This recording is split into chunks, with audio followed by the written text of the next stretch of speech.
ಕೇಳಿ ಕೇಳಿ ಶಿವಣ್ಣ, ಉತ್ತರ ಕೊಡಿ ನನಗೆ. ಇದು ಒಂದೇ ಅಲ್ಲ ಸಮಸ್ಯೆ, ಇದ್ರ ಹಿಂದೆ ನೀವು ಅಷ್ಟೇ ಇನ್ನೂ ಭಾಳಷ್ಟಿದೆ. ಇದನ್ನ ಬಾಯಿ ಬಿಟ್ಟು ಹೇಳಕ್ಕಾಗಲ್ಲ. ಸಮಾಜ ಅಂತ ನಾವು ಒಗ್ಗೂಡಿಕೊಂಡು ದೇವರು ಅಂತ ಒಟ್ಟಾಗಿದ್ದು ಹೌದಾರೆ ನಮಗಿನ್ನೂ ಭಾಳ ಶಕ್ತಿ ಬರುತ್ತೆ, ಭಾಳ ಶಕ್ತಿ ಬರುತ್ತೆ. ಯಾಕೆಂದ್ರೆ ಇದನ್ನೆಲ್ಲ ನೋಡಿ ನಮ್ಮ ಬುದ್ಧಿಜೀವಿಗಳು ಇದನ್ನು ಒಗ್ಗಟ್ಟಾಗಿ ಅವ್ರು ತಿಳ್ಕೊಂಡು ಆ ವಿಷಯಗಳನ್ನು ಕೆಲವೊಂದು ಹೇಳಕ್ಕಾಗ್ತಿಲ್ಲ. ನೀವು ಅವ್ರಿಗೆ ಉತ್ತರ ಕೇಳಿದ್ರಿ, ರಾಜಕೀಯ ನೀವು ಒಂದೇ ಹೇಳಿದ್ರಿ ನನಗೆ. ಯಾರು ಹೇಳ್ಬೇಕು ಅದನ್ನ? ಶಿವಣ್ಣ ಹೇಳ್ಬೇಕು ನಿನಗೆ. ಯಾಕೆ ಸ್ಥಳೀಯ ರಾಜ್ಯಕ್ಕೆ ಶಿವಣ್ಣ ಇಲ್ಲಿ, ಹೌದಲ್ವಾ? ನಾಳೆ ನಮ್ಮ ಪ್ರೊಫೆಸರ್ ಕೇಳಿದಾಗ ಏನಂತಾರೆ ಅವರು? ಅವ್ರಿಗೆ ಏನು ಕೆಲಸ ಇಲ್ಲ ಅಂತ ಏನು ಬಿಡ್ತಾರೆ. ಆದ್ರೆ ನೀವಾದ್ರೂ 4 ಜನ ನಿಮ್ಮ ಜೊತೆ ಇರ್ತಾರೆ ಹಿಂದೆ ಮುಂದೆ.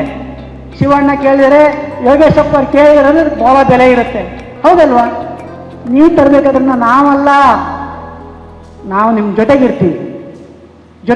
ಇದು ಸುಮ್ಮನೆ ಮೂಲ. ಶೈಕ್ಷಣಿಕ, ಸಾಮಾಜಿಕ, ರಾಜಕೀಯ ಇದೊಂದು ಗಣತಿ.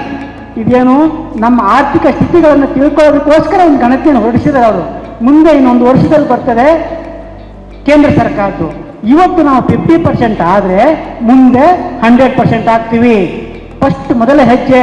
ಹಾಗಾಗಿ ನೀವೆಲ್ಲ ತಿಳ್ಕೋಬೇಕಾಗಿದ್ದು ಒಂದೇ, ನಾವು ಸದೃಢರಾಗಬೇಕು ಅಂತಕ್ಕಂಥದ್ದು ನೀವು ತಿಳ್ಕೋಬೇಕು. ಇಡೀ ನಮ್ಮ ಇಂಡಿಯಾದಲ್ಲಿ ಪವರ್ಫುಲ್ ಜಾಗದಲ್ಲಿ ಬದುಕ್ತಾರೆ ನಾವು. ದೇವರು ಪವರ್ಫುಲ್ ಜಾಗದಲ್ಲಿ, ಇಂಥ ಜಾಗ ನಮ್ಮ ಇಂಡಿಯಾದಲ್ಲಿ ಎಲ್ಲೂ ಇಲ್ಲ. ಈ ನೀರು, ಈ ನೆಲೆ, ಈ ಕಲೆ, ಈ ಸಂಸ್ಕೃತಿ ಎಲ್ಲೂ ಇಲ್ಲ.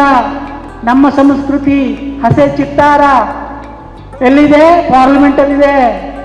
ನೀವೇ ಬರೆದದ್ದು, ನಮ್ಮ ತಾಯಂದಿರು ಬರೆದದ್ದು, ಹೌದಲ್ವಾ? ಅಂತ ಚಿತ್ರದಲ್ಲಿ ಬಿಡಿಸಿದರೆ ಕಂಪ್ಯೂಟರಲ್ಲಿ ಓಡ್ತಾ ಇರುತ್ತೆ. ಏನು ಶಿವಣ್ಣ, ಇದಕ್ಕೆ ನಾವು ಬೆಲೆ ಕೊಡಬೇಕೇ ಬೇಡ? ಶಿವಣ್ಣ, ಎಲ್ಲರೂ ಸೈಟ್ ತೊಗೊಂಡಿದ್ದೀರಾ? ಸೈಟು ಜಾಗ ತೊಗೊಂಡಿದ್ದೀರಾ? ತಗೊಂಡ್ರೆ ನಿಮ್ಗೆ ರಿಜಿಸ್ಟ್ರೇಷನ್ ಆಗಿದೆ ಇಲ್ಲ? ಅದು ನಿಮ್ಮ ಹೆಸರು ಬಂತಲ್ವಾ? ಹಾಗೇನೆ ಸಮಾಜ ಒಗ್ಗಟ್ಟಾದರೆ ಮುಂದೆ ಎಲ್ಲದೂ ನಮ್ಮ ಹೆಸರಿಗೆ ಬರುತ್ತೆ. ಮೊನ್ನೆ ನಮ್ಮ ಮೋಹನ್ ಚಂದ್ರಗುತ್ತಿ ಅವರು ಒಂದು ಇದರಲ್ಲಿ ಬರೆದಿದ್ದಾರೆ, ವಿಸ್ತಾರವಾಗಿ ಬರ್ತಾರೆ. ಅದರಲ್ಲಿ ಸಮಯ ಇದ್ರೆ ಎಲ್ಲರೂ ಓದ್ಕೊಳ್ಳಿ. ಹಾಗೇನೆ ನಮ್ಮ ಎ ಡಿ ಸಿ ಇವರು ಕೃಷ್ಣಮೂರ್ತಿ ಅವರು ಒಂದು ವಾಯ್ಸ್ ಬಿಟ್ಟಿದ್ದಾರೆ, ರೆಕಾರ್ಡನ್ನು. ಅದನ್ನು ತಿಳ್ಕೊಳ್ಳಿ, ನಿಮ್ಗೆ ಅರ್ಥ ಆಗ್ತಾರೆ. ಜಾಸ್ತಿ ಹೇಳೋಕ್ಕಾಗಲ್ಲ. ಯಾಕೆಂತಂದರೆ ಈಡಿಗರು ಏನಪ್ಪ ನಮ್ಮ ಮೇಲೆ ಸಿಡ್ದೆತ್ತಿದೆ. ನಾವು ಯಾರ ಬಗ್ಗೆ ಸಿಡ್ದೆತ್ತಿಲ್ಲ, ಚೆನ್ನಾಗೇ ಇದ್ದೀವಿ, ಮುಂದೆ ಚೆನ್ನಾಗಿರೋಣ. ಸಂಬಂಧಗಳು ಬೇಕಾದಷ್ಟು ಬೆಳೆಸೋಣ. ಹಿಂದೆ ಬೆಳೆಸಿದ್ದಾರೆ ದೊಡ್ಡವರು. ನಮ್ಮ ಹಿರಿಕರೆಲ್ಲ, ಎಲ್ಲ ರಾಜಕಾರಣಿಗಳು ಈಡಿಗರನ್ನ ಸಂಬಂಧದಲ್ಲಿದ್ದಾರೆ. ಅದನ್ನು ನಾವು ಹೇಳೋಕ್ಕಾಗಲ್ಲ, ಅದನ್ನ ಬಿಟ್ಟು ಬನ್ನಿ ಅಂತ ಹೇಳೋಕ್ಕಾಗಲ್ಲ, ಹೌದಲ್ವಾ? ಹಾಗಾಗಿ ನಮ್ಮ ನೆಲೆ ಕಲೆಯನ್ನು ಉಳಿಸ್ಕೊಳ್ಳೋದಕ್ಕೋಸ್ಕರ ನಾವು ನಮ್ಮ ತಂದೆ ತಾಯಿ ತಾತ ಮುತ್ತಾಜ ಅವರ ಹೆಸರು ಅವರ ಸಂಸ್ಕೃತಿಯನ್ನು ಉಳಿಸ್ಕೊಳ್ಳೋದಕ್ಕೋಸ್ಕರ ನಾವು ಇದನ್ನು ಮಾಡಬೇಕಾಗಿದೆ. ಯಾವುದೂ